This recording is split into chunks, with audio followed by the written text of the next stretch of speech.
wrap up a few short-term projects here before the bigger stuff comes in. Short-term for us is usually long-term for most people. Well, I don't know, hot rodders. I mean, well, once we get into it, though, like the trans fluid gushing out the bottom just now. It may need a transmission. It may need the bottom end sealed, rebuilt, something. Yeah. We'll have to figure that out. Good. I got to figure out what it is. I think it's called a leak. Hydromatic. I think it's like a mid to early 50s Ford automatic transmission. Somehow oddly custom-wise made it to a Chevy transmission. Yeah, this is the 350. Yes, that's a 350, but he said that was a 50s Ford hydromatic transmission. Maybe not much longer. Yeah, it may not be. I don't know. You have a Jeremy's old turbo 350, so that may get a swap. Who knows? We'll see. Anyways, we know the brakes are leaking. Can't really see it on the floor right now, but we got a trail down the middle where the trans is leaking. We have a trail on both sides where the front wheel cylinders are leaking. Zero brakes. Zero. We had brakes for just a moment at my house, and we went, oh yeah, we can drive it on and off the trailer, and then we had zero brakes. We had one brake of 100, and then we had -2 brakes of 100. And so as it rolled off the trailer into traffic, into a busy intersection. A busy intersection near the shop, he's tossing chunks of 2x4 and 2x6 in front of the tires, and it's just rolling over them. So that was fun. Super sketch, safety third. But anyways, we're gonna, since we said screw it, and we brought it in here, got it up on the lift, we're gonna go through the brake system, get it fully tuned up right. It's set the timing correctly. It's just kind of, it's still a little loose right now, so we can still play with timing. We'll do a full, honest to God tune on it. The top end's already rebuilt on it. It's already got a new distributor, already got new wires and stuff in there. So all that stuff's fairly good. Starts up pretty good. We already done the fuel plumbing, so now fuel plumbing. The rest of the plumbing needs to get electric fuel pump. I think I said that in some of the last videos. We did the electric fuel pump, fuel cell in the rear, a bunch of other stuff. I've got some bomber seats. Well, technically old aluminum, I think Kirky racing seats, but I'm going to use some dimple dies in the press, and we'll stamp them out and turn them into bomber seats, and then eventually figure something out for a rear seat to kind of match up to those. But I'll just stick the bench seat back in it for short term and cover it with another saddle blanket.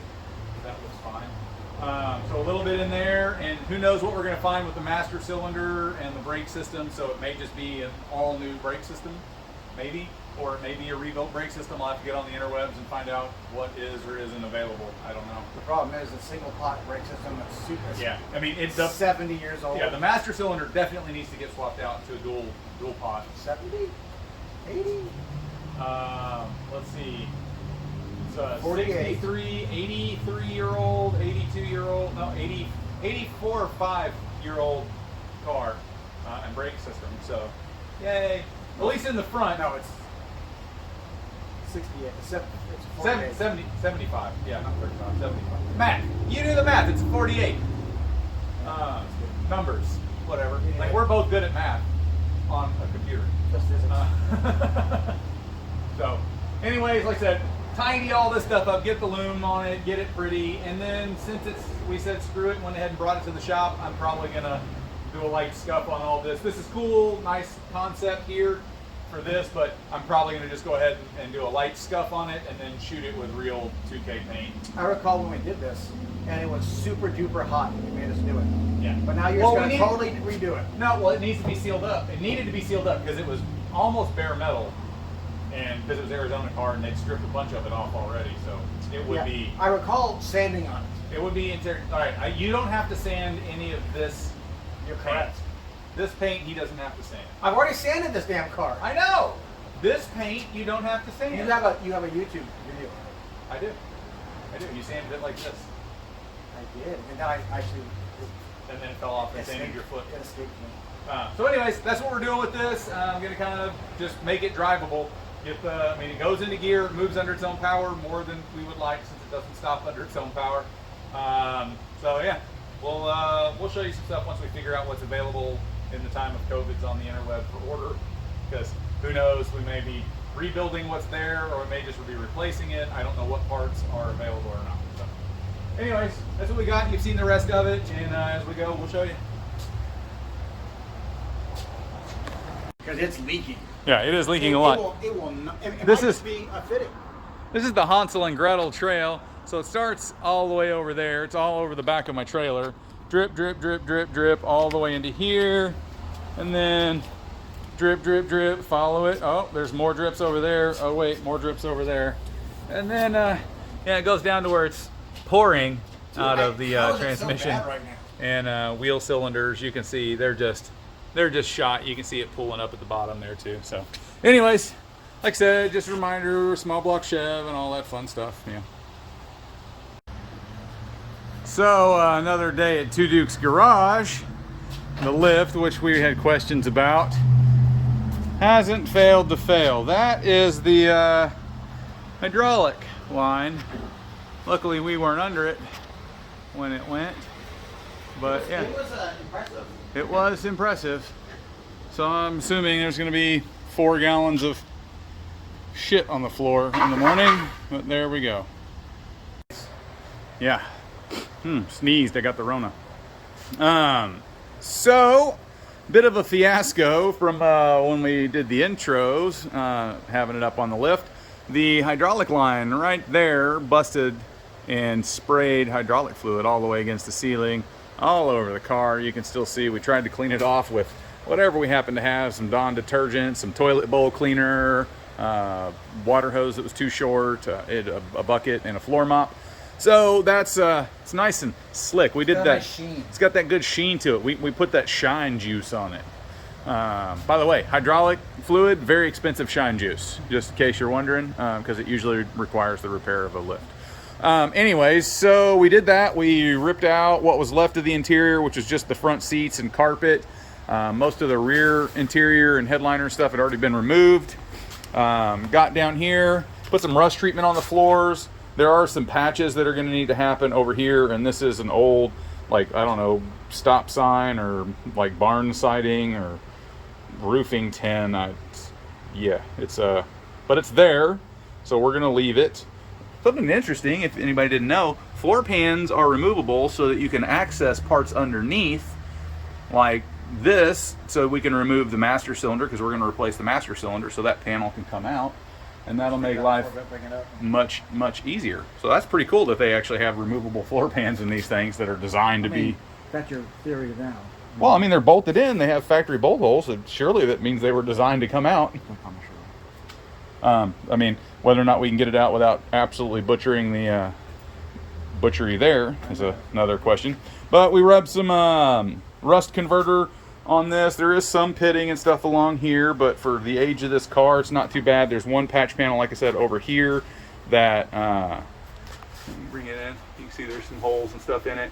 I'm not real worried about patching up the floors on this correctly right now. I'm going to seal it up just temporarily. They're not that bad, dude. They're not that bad, so I'm not going to cut this out and weld a new piece in or anything right now. This will not come out. And there's 1,000 things. Yeah, there's all kinds of stuff. So getting that master cylinder out and the new one in might be a chore. We're gonna, yeah, we'll see. Say that. And yeah, we'll have to cross that bridge when we get there, because the other master cylinder may or may not. It may have to come out up through there. So here. Oh yeah. So we'll. The same place. Yeah. So we'll have to figure that one out. But I am getting a dual pop master cylinder, modern style, 2-chamber, so that I don't die. At least not as quickly. Back seat, not gonna really worry about that right now. I'm gonna build a little like bomber style bench back here to match to the bomber seats that I'm gonna put in the front. We'll do a video on those separately on how I do that stuff.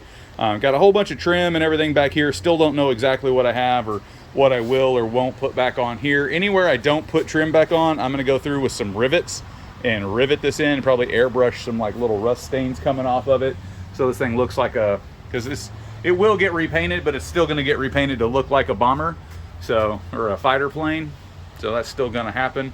And then obviously lots of interior work to do, big panels to make for all that. I have a bunch of these parts and pieces at the house, like the little cigarette trays and stuff, which I will probably convert over to like USB chargers, because I have no need for a cigarette or ashtray. But a lot of this stuff is good. This chrome underneath here will probably clean up, so I'm going to see if I can't get these off eventually and actually get this back down to chrome, and or the brushed aluminum at the very least, something. I don't know that I want them painted, but I want to get them done back up. Oh, yeah. I need to find, they're not attached real well. I need to find another one of these bezels right here so that I can put another gauge pod and cluster there and get that worked out, because we have this section kind of worked out here, but I need to dress it all up and make it pretty. But that's future stuff. Right now, like I said, we're just going to do a basic carpet in here. It's flat enough that regular carpet should stretch over this with a little bit of steam. So we'll just put a new chunk of black carpet in here and move on. Or I also have that really cool vintage rug. Rug? It's a rug, but it's a thin rug. It's one of the woven Southwest, and it's in the green and white and yellows, which are the same colors as the car, which I think will actually look killer as the floor in here. You do. And it's big enough to fit in here. So You put a Navajo rug in here, you put a Navajo rug in here. it's kind of like that. But so ultimate idea here.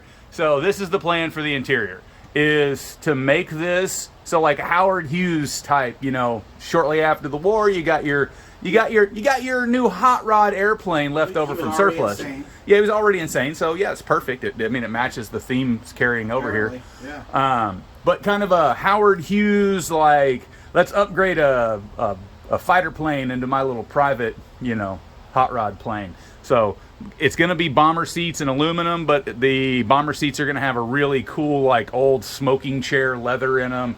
A lot of brushed aluminum and leather accents in here. And then kind of a rug and all the other stuff, and probably do some wood with brushed aluminum armrests and stuff along here. Should be pretty cool. So anyways, lots of plans for this in the future, but right now our main concern is just getting that stupid master cylinder out, specifically so we can you know, not die or drive it, because none of the cool interior matters if it's just gonna sit here. So anyways, we'll bring you back as we go. That's all we got right now. And don't blow up your lifts. That's the PSA for the day. It's bad. You get covered in oil. It's awful.